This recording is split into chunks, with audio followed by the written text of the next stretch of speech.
Diu Bharatiya Janata party દ્વારા doctor Shyamaprasad મુખર્જીની જન્મજયંતિ નિમિત્તે પુષ્પાંજલિ કાર્યક્રમ આયોજિત કરવામાં આવ્યો.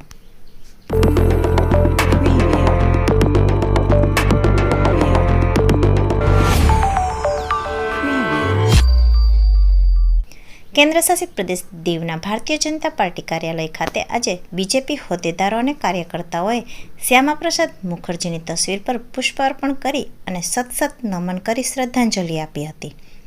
આ પ્રસંગે બીજેપી મહામંત્રી ભવ્યેશ ચૌહાણે ડોક્ટર શ્યામાપ્રસાદ મુખર્જીના જીવન ચરિત્ર વિશે ઉપસ્થિત લોકોને માહિતગાર કર્યા હતા. આ પ્રસંગે પ્રદેશ ઉપપ્રમુખ કિરીટ વાજા, દીવ જિલ્લા બીજેપી પ્રમુખ મોહનભાઈ લખમણ, ઉપપ્રમુખ વિનોદભાઈ જાદવ, મહામંત્રી ભવ્યેશ ચૌહાણ અને કિશોર કાપડિયા, જિલ્લા પંચાયત ઉપપ્રમુખ લક્ષ્મીબેન મોહન, નગરપાલિકા ઉપપ્રમુખ Harish Kapadia, BJP media convener Priyank Lalji, કાઉન્સિલરો, બીજેપી હોદ્દેદારો અને કાર્યકર્તાઓ ઉપસ્થિત રહ્યા હતા.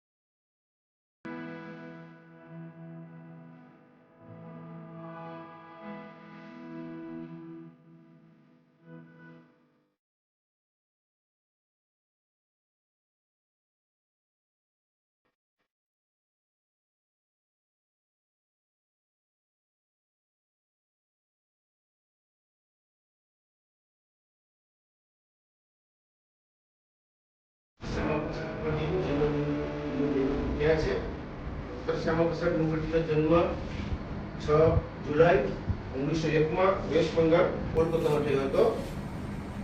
શ્યામાપ્રસાદ મુખર્જી અવ્વલ આવતા હતા અને ધીરે ધીરે પછી પોતાનું ભણતર પૂરું કરી અને 32 વર્ષની નાની ઉંમરે કોલકાતા યુનિવર્સિટીના કુલપતિ તરીકે બન્યા. કેન્દ્રીય મંત્રી પર રહી ચૂક્યા, પણ જવાહરલાલ નહેરુ સાથે મતભેદ થતા તેણે રાજીનામું આપી દીધું અને ખાસ કરીને જે કાશ્મીરમાં 370 કલમ હતી તેના ઘોર વિરોધી હતા. તેમનું સૂત્ર હતું કે એક દેશ મેં દો વિધાન, દો પ્રધાન और दो निशान नहीं चलेगा.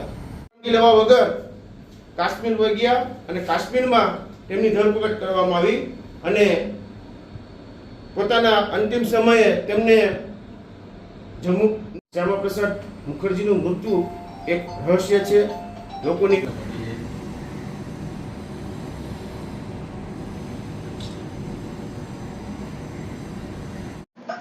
આજે દીવ ભારતીય જનતા પાર્ટી કાર્યાલય ખાતે આજે એક પ્રખર રાષ્ટ્રવાદી, મહાન સમાજ સુધારક અને ભારતીય જનસંઘના સ્થાપક એવા ડોક્ટર શ્યામાપ્રસાદ મુખર્જીની જન્મ જયંતિ નિમિત્તે પુષ્પાંજલિનો કાર્યક્રમ રાખવામાં આવેલો હતો.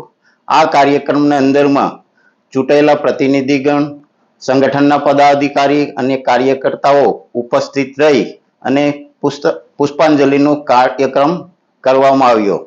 અને આ ડોક્ટર શ્યામાપ્રસાદ મુખર્જીના ઉમદા કાર્યો અને તેમના જે રાજનીતિકના અંદરમાં જે માર્ગદર્શન હંમેશા તેમને મળતું રહે છે, કારણ કે એના કાર્યો સદાય યાદ રહી અને આપણને એનું માર્ગદર્શન હંમેશા મળતું રહે છે. આ કાર્યક્રમને સફળ બનાવવા માટે કરીને અમારા દરેક ચૂંટાયેલા પ્રતિનિધિ અને કાર્યકર્તાઓ ઉપસ્થિત રહી અને સફળ બનાવવામાં આવ્યો હતો. અને હું ફરી ડોક્ટર શ્યામાપ્રસાદ મુખર્જીને હું ફરી કોટી કોટી નમન કરું છું, પુષ્પાંજલિ આપું છું. નમસ્કાર, જય હિન્દ.